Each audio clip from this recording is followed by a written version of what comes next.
സർവശക്തനായ ദൈവത്തിൻ്റെ അതിപരിശുദ്ധ നാമം അതിയായി മഹത്വപ്പെടുമാറാകട്ടെ. നിങ്ങൾ ശ്രവിക്കുന്നത് ജീസസ് വോയിസ് മെസ്സേജ്. എല്ലാ ശ്രോതാക്കൾക്കും കർത്താവായ യേശുക്രിസ്തുവിൻ നാമത്തിൽ സ്വാഗതം. അല്പസമയ ധ്യാനത്തിന് ഒരു ചെറിയ വേദഭാഗം വായിക്കുന്നു. യോഹന്നാൻ എഴുതിയ 1-ാം ലേഖനം അധ്യായം 5, 10 മുതൽ 12 വരെ. ദൈവപുത്രനിൽ വിശ്വസിക്കുന്നവന് ഉള്ളിൽ ആ സാക്ഷ്യമുണ്ട്. ദൈവത്തെ വിശ്വസിക്കാത്തവൻ ദൈവം തൻ്റെ പുത്രനെക്കുറിച്ച് പറഞ്ഞ സാക്ഷ്യം വിശ്വസിക്കായകയാൽ അവനെ അസത്യവാദിയാക്കുന്നു. ആ സാക്ഷ്യമോ, ദൈവം നമുക്ക് നിത്യജീവൻ തന്നു, ആ ജീവൻ അവൻ്റെ പുത്രനിലുണ്ട് എന്നുള്ളത് തന്നെ. പുത്രനുള്ളവന് ജീവനുണ്ട്, ദൈവപുത്രനില്ലാത്തവന് ജീവനില്ല. കർത്താവിൽ പ്രിയരെ, നാം വായിച്ചു കേട്ട വേദഭാഗത്ത്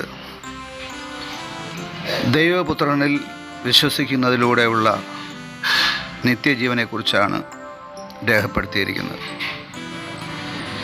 ഈ വായിച്ചു കേട്ട വേദഭാഗം സ്വർഗം നൽകിയ ഒരു സാക്ഷ്യമാണ്. നാം വായിച്ചു കേട്ട വേദഭാഗത്ത് ആ സാക്ഷ്യത്തെക്കുറിച്ചാണ് വിശദീകരിച്ചിരിക്കുന്നത്. ഇത് ഒരു മനുഷ്യൻ്റെ സാക്ഷ്യമല്ല. ഇത് സ്വർഗത്തിലെ ദൈവം ഈ ഭൂമിയിലേക്ക് അയച്ച അവിടുത്തെ പുത്രനായ യേശുക്രിസ്തുവിലൂടെ ലഭിച്ച സാക്ഷ്യമാണ്. ആ സാക്ഷ്യം ദൈവപുത്രനിൽ വിശ്വസിക്കുന്നവന് നിത്യജീവനുണ്ട് എന്നുള്ളതാണ്. ആ നിത്യജീവൻ യേശുക്രിസ്തുവിൻ്റെ നാമത്തിൽ പ്രാപിക്കുവാൻ ഇവിടെ യോഹന്നാനിലൂടെ പരിശുദ്ധാത്മാവ് ആഹ്വാനം ചെയ്യുകയാണ്.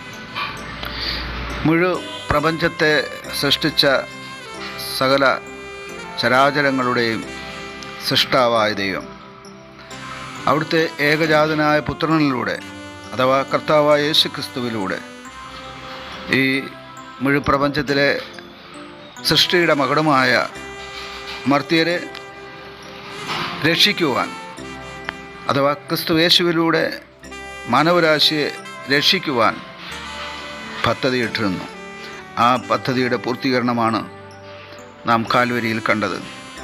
മാനവജാതിയെ അവരുടെ പാപങ്ങളിൽ നിന്ന് ഉദ്ധരിക്കുവാൻ, അവരെ രക്ഷിക്കുവാൻ, വിടുവിക്കുവാൻ, അവർക്ക് നിത്യജീവനേകുവാൻ, അവരുടെ മരണത്തെ സ്വയം സ്വീകരിച്ചുകൊണ്ട് മനുഷ്യൻ്റെ പാപത്തിനു വേണ്ടി മരിച്ചടക്കപ്പെട്ട് 3-ാം ദിവസം ഉയർത്തെഴുന്നേറ്റ് വീണ്ടും താൻ എവിടെ നിന്ന് വന്നുവോ അതേ സ്ഥാനത്തേക്ക്, അഥവാ സ്വർഗത്തിലേക്ക്, ദൈവപിതാവിൻ്റെ വലത്തുഭാഗത്തേക്ക് സ്വർഗാരോഹണം ചെയ്ത് കടന്നുപോയി ദൈവപിതാവിൻ്റെ വലത്തുഭാഗത്തിരുന്ന് ഇന്ന് നമുക്ക് വേണ്ടി മധ്യസ്ഥത ചെയ്തുകൊണ്ടിരിക്കുന്ന ദൈവപുത്രനിലുള്ള വിശ്വാസം. ആ വിശ്വാസമാണ് ദൈവം ഓരോ മനുഷ്യരിൽ നിന്നും ആഗ്രഹിക്കുന്നത്. ആ വിശ്വാസം നിത്യജീവനെ പ്രാപിക്കുവാൻ വേണ്ടിയുള്ളതാണ്. നിത്യജീവൻ ദൈവത്തിൻ്റെ ദാനമാണ്. അതെല്ലാവർക്കും ലഭ്യമാണ്. എന്നാൽ അത് പ്രാപിക്കുവാൻ ദൈവം വച്ചിരിക്കുന്ന വ്യവസ്ഥ അവിടുത്തെ പുത്രനെ, അഥവാ കർത്താവായ യേശുക്രിസ്തുവിനെ വിശ്വസിക്കണമെന്നുള്ളതാണ്. പല വേദഭാഗങ്ങളിൽ ഇത് രേഖപ്പെടുത്തിയിട്ടുണ്ട്. വിശുദ്ധ യോഹന്നാൻ എഴുതിയ സുവിശേഷം 3-ാം അധ്യായം 16-ാം തിരുവചനത്തിൽ, തൻ്റെ ഏകജാതനായ പുത്രനിൽ വിശ്വസിക്കുന്ന ഏവനും നശിച്ചു പോകാതെ നിത്യജീവൻ പ്രാപിക്കേണ്ടതിന് യേശുവിനെ നൽകുവാൻ തക്കവണ്ണം ദൈവം ലോകത്തെ സ്നേഹിച്ചുവെന്ന് കാണാവുന്നതാണ്. ദൈവസ്നേഹത്തിൻ്റെ പ്രതിഫലനമാണ് ക്രിസ്തു യേശുവിലൂടെ നാം കാണുന്നത്. ഈ അന്ത്യകാലത്ത് ഈ പ്രപഞ്ചത്തിൽ ജീവിക്കുന്ന സകലജാതി ജനങ്ങൾക്കും അത്യന്താപേക്ഷിതമായിരിക്കുന്നത് ദൈവപുത്രനിലുള്ള വിശ്വാസമാണ്.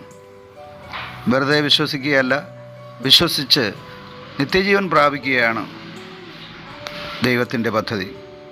അപ്രകാരം ദൈവപുത്രനിൽ വിശ്വസിക്കുന്ന എല്ലാ പേർക്കും ദൈവം ആ നിത്യജീവനെ വാഗ്ദാനം ചെയ്തിരിക്കുന്നു. പത്രോസ് എന്ന കർത്താവിൻ്റെ പ്രിയ ശിഷ്യൻ ഇത് സംബന്ധിച്ച് അപ്പോസ്തല പ്രവൃത്തികൾ 4-ാം അധ്യായം 12-ാം തിരുവചനത്തിൽ പറഞ്ഞത്, മറ്റാരിലും രക്ഷയില്ല, നാം രക്ഷിക്കപ്പെടുവാൻ ആകാശത്തിന് കീഴെ മനുഷ്യരുടെ ഇടയിൽ നൽകപ്പെട്ട വേറെ ഒരു നാമവുമില്ല എന്നാണ്.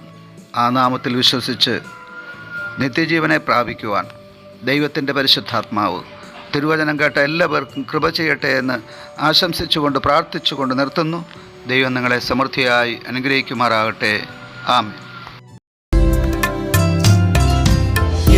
അതിശയമേ ദൈവത്തിൻ സ്നേഹം എത്ര മനോഹരമേ, അതു ചിന്തയിലടങ്ങാ സിന്ധു സമാനമായി സന്തതം കാണുന്നു ഞാൻ.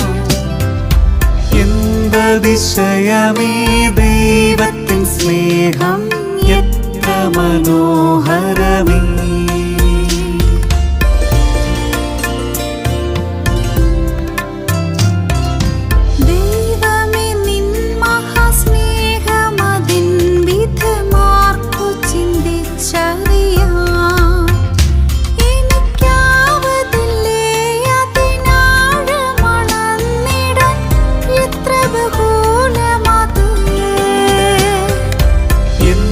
അതിശയമേ ദൈവത്തിൻ സ്നേഹം എത്ര മനോഹരമേ.